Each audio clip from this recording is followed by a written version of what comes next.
C'est un patron excédé par les vols à répétition. Il tape déjà celui-là en premier, puis après il essaie d'attaquer les cuves enterrées qui sont derrière. Excédé, mais déterminé. Oh bah, ils défont le bouchon, ou alors si c'est fermé à clé, ils mettent un coup de pioche dedans, ils percent. Des vols, la petite entreprise de distribution de carburant en subit de plus en plus souvent. La dernière fois, le patron a surpris 3 hommes en flagrant délit.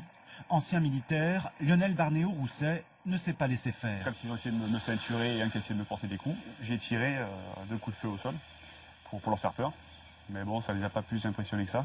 Parce qu'au contraire, ils ont essayé après de me désarmer. Donc là, effectivement, je me suis servi un peu comme d'une matraque. Sérieusement blessé, l'un des voleurs restera 2 jours dans le coma.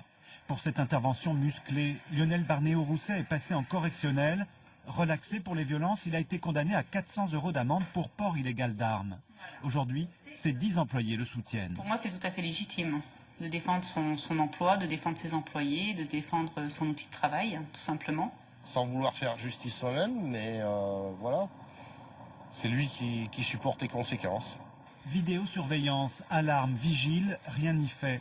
Le secteur est isolé et les gendarmes de la région couvrent une zone très étendue. Souvent premier à intervenir, le patron a ainsi surpris et interpellé lui-même 7 voleurs l'année dernière. Aujourd'hui, bon, ben, j'ai compris que je restais à prison quand même. Donc, non, bah, écoutez, je disais, aujourd'hui, c'est les voleurs qui ont gagné. La place est libre. Dans l'immédiat, l'entreprise va se séparer de 2 de ses camions qu'elle ne peut mettre en sécurité la nuit. À terme, le patron se pose la question d'arrêter son activité.